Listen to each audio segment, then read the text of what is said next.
कहते हैं कि दुनिया में मन सबसे ज्यादा शक्तिशाली चीज होता है। अगर किसी चीज को तुम पूरे मन से चाह लो तो तुम उसे हासिल कर सकते हो। यह मेरा नहीं, सभी महापुरुषों का कहना है। लेकिन अगर यह सत्य है तो जो हम अपने मन से चाहते हैं वह हमें हासिल क्यों नहीं होता है? कोई भी इंसान अपने मन से दुख तो नहीं चाहेगा, लेकिन वो रहता तो दुखी ही है। हर इंसान अपने मन से कामयाब होना चाहता है, खूब पैसा कमाना चाहता है, लेकिन फिर भी वह कामयाब नहीं होता। भला दुनिया में कौन ऐसा इंसान होगा जो अपने मन में यह चाहेगा कि मैं नाकामयाब रहूं या मैं पैसा ना कमाऊं? सोचने की बात है। तो इसमें दो चीज निकल के सामने आती है दोस्तों।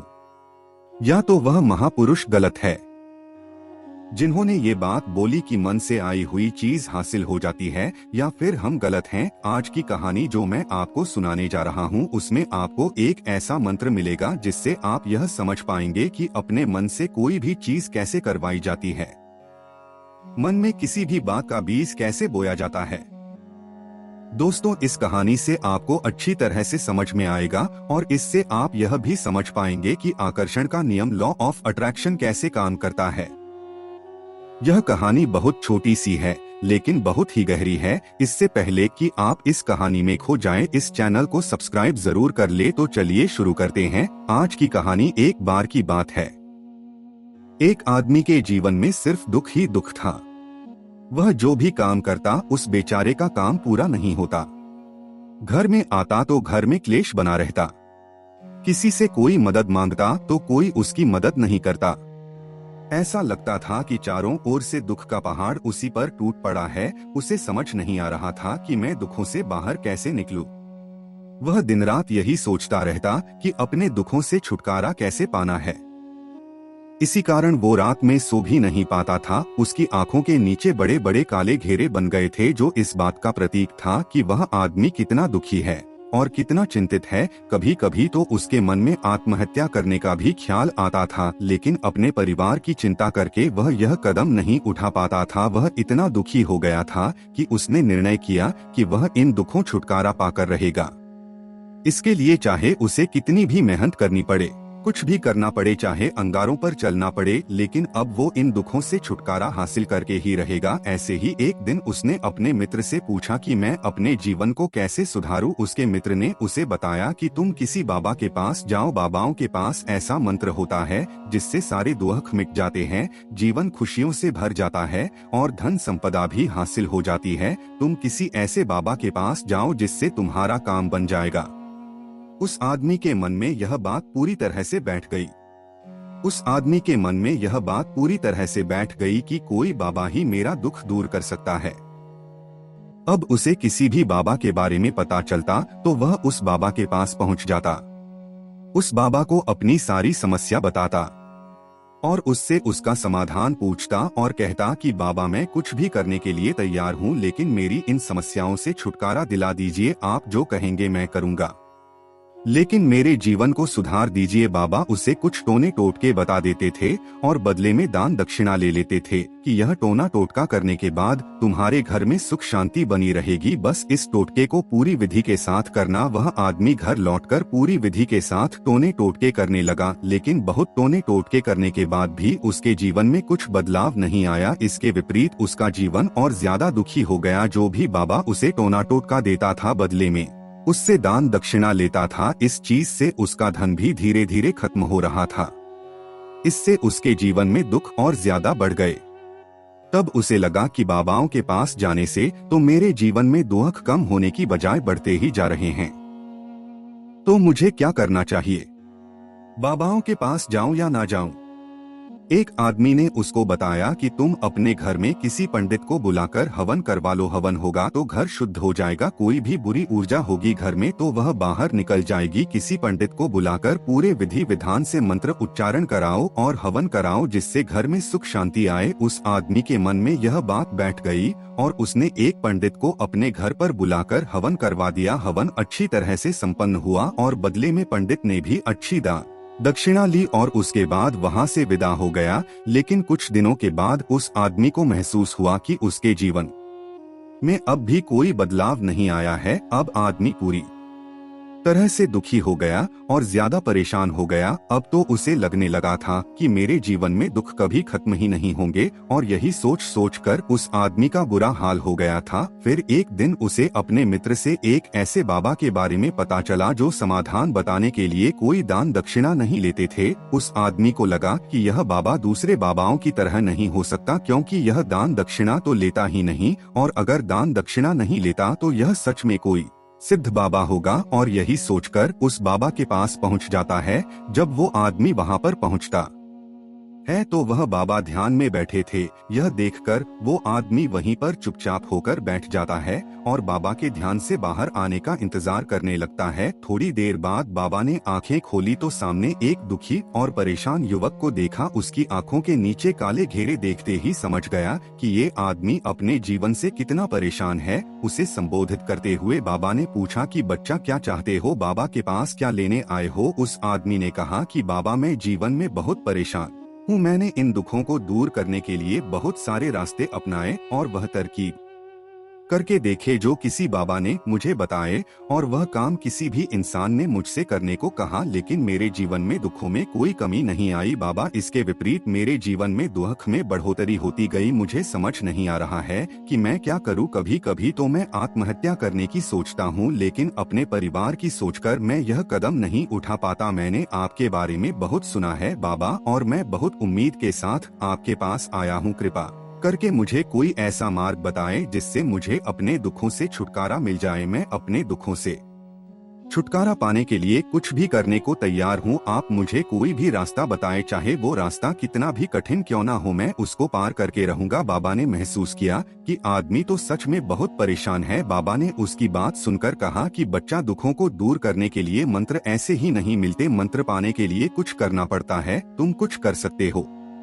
ये सुनकर पहले तो उस आदमी ने सोचा कि यह बाबा भी मुझसे दान दक्षिणा ही मांगेंगे, लेकिन और कोई रास्ता ना पाकर उस आदमी ने हाँ किया। बाबा, आपको जितनी भी दान दक्षिणा चाहिए मैं देने के लिए तैयार हूँ, लेकिन आपका मंत्र सच्चा होना चाहिए, वह पूरा होना चाहिए, उसका फल मुझे मिलना चाहिए। उसके बाद मैं आपको जो भी दान दक्षिणा लेना चाहते हो वह दे दूंगा। बाबा ने कहा कि दान दक्षिणा तो बहुत छोटी सी चीज है, मुझे वह नहीं चाहिए। इस पर वह आदमी सोच विचार करके बोला, तो बाबा, मैं अंगारों पर चलने के लिए तैयार हूँ, आप मुझे बस आज्ञा दीजिए।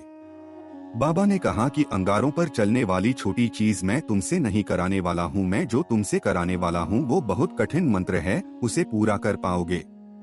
उस व्यक्ति ने कहा कि बाबा, आप मुझे बताइए तो सही, मुझे करना क्या होगा? मुझे भी करने में कुछ भी करने को तैयार हूँ। इस पर बाबा ने उसे कहा कि यहाँ से जब तुम अपने घर जाओ तो रास्ते में अपने मन में यह दोहराते जाना कि मैं सुखी हूँ, मैं सुखी हूँ, मैं सुखी हूँ। बार बार अपने मन में यही दोहराना, और याद रहे जुबान पर यह नहीं आना चाहिए, इसे सिर्फ मन में दोहराना है। यह सुनकर वह आदमी बोला, बाबा, बस इतनी सी बात, यह तो मैं चुटकी बजाकर कर लूंगा, लेकिन इससे होगा क्या? बाबा बोले कि इस मंत्र को करके देखो, वैसे भी तुमने इतने बाबा के मंत्र किए हैं तो इस मंत्र भी करके देख लो। उस आदमी ने सोचा कि बाबा कुछ दान दक्षिणा तो ले नहीं रहे हैं और छोटा सा मंत्र है, इसे तो मैं कर ही लूंगा। वो बोला, ठीक है बाबा, मैं यह मंत्र जरूर करूंगा। वह आदमी वहां से उठकर चलने लगा। लेकिन जैसे ही वह चलने लगा, पीछे से बाबा ने बोला कि बच्चा, एक बात याद रखना, जब तुम यह मंत्र अपने मन में दोहरा रहे हो तो तुम्हारे मन में बंदर के विचार नहीं आने चाहिए, बंदर का ख्याल भी नहीं आना चाहिए, तभी यह मंत्र सिद्ध होगा। वह आदमी बोला, मुझे तो आज तक बंदर का कोई विचार नहीं आया, तो अब क्यों आएगा?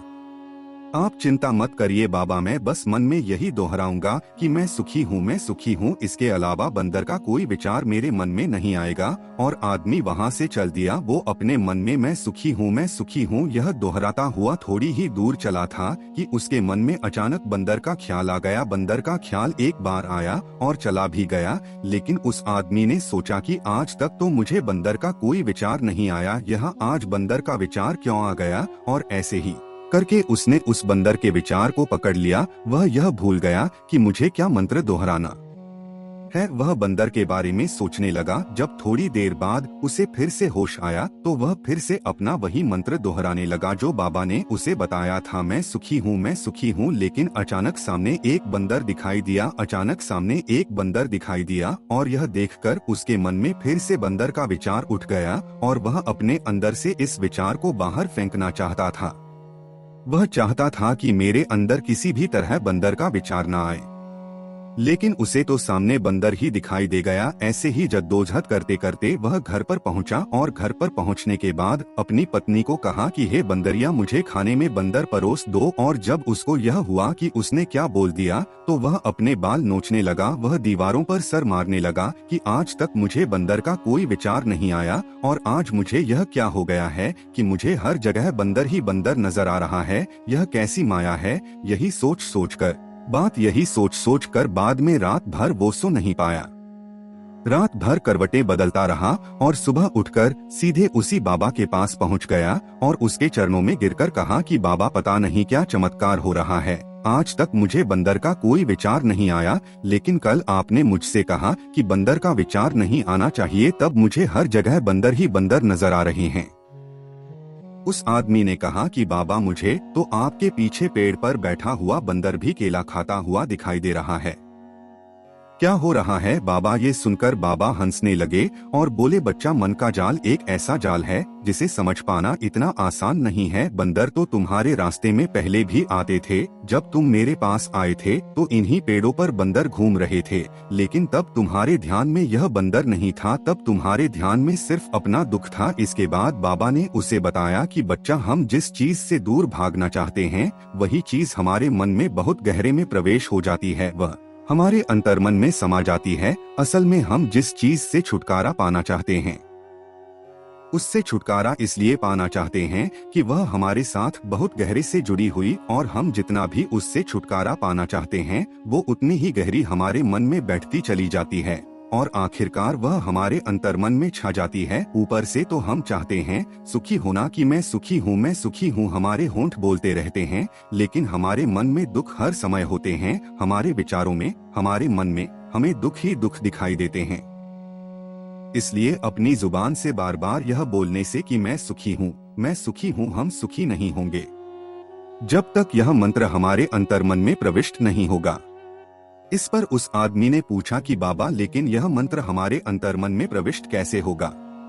ये सुनकर बाबा ने कहा कि बच्चा, अपने दुखों से लड़ना बंद कर दो। जब तक तुम अपने दुखों को दूर करने की सोचते रहोगे तब तक वो दुख तुम्हारे अंतर्मन पर अपना राज जमाए बैठे रहेंगे, और जिस दिन तुम उन दुखों के बारे में सोचना ही छोड़ दोगे, उन दुखों से छुटकारा ही नहीं पाना चाहोगे, उसी से तुम्हारी जिंदगी से दुख दूर हो जाएंगे, गायब हो जाएंगे। तो किसी भी चीज से छुटकारा पाने के लिए हमें उस चीज के बारे में सोचना पड़ता है, और हम जितना ही चीज के बारे में सोचते हैं वो उतनी ही गहरी हमारे मन में प्रविष्ट होती चली जाती है। हम अधिकतर समय दुखों के बारे में ही सोचते हैं। हम यही सोचते हैं कि हमारे जीवन में दुख है और हमें उससे छुटकारा कैसे पाना है। इसी वजह से बार बार सोचने से वह दुख हमारे अंतर्मन में प्रविष्ट हो जाते हैं और हमें ये एहसास भी नहीं होता। अगर तुम दुखों से छुटकारा पाना चाहते हो तो दुखों से छुटकारा पाने के बारे में सोचना छोड़ दो, तुम्हें दुखों से छुटकारा मिल जाएगा। ऐसा क्यों होता है कि जब भी हम किसी चीज को छोड़ना चाहते हैं और उसे छोड़ ही नहीं पाते, असल में हम उस चीज को बहुत ज्यादा तवज्जो दे रहे हैं, उस चीज को बहुत ज्यादा अहमियत दे रहे हैं।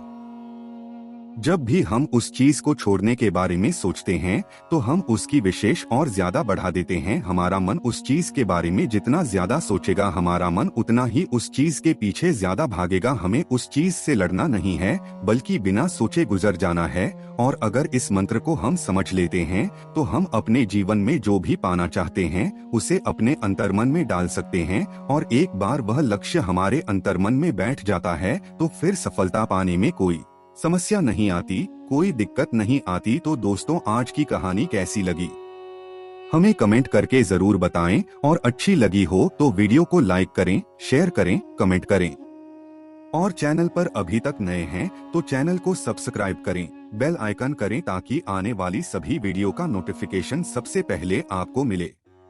वीडियो देखने के लिए बहुत बहुत धन्यवाद।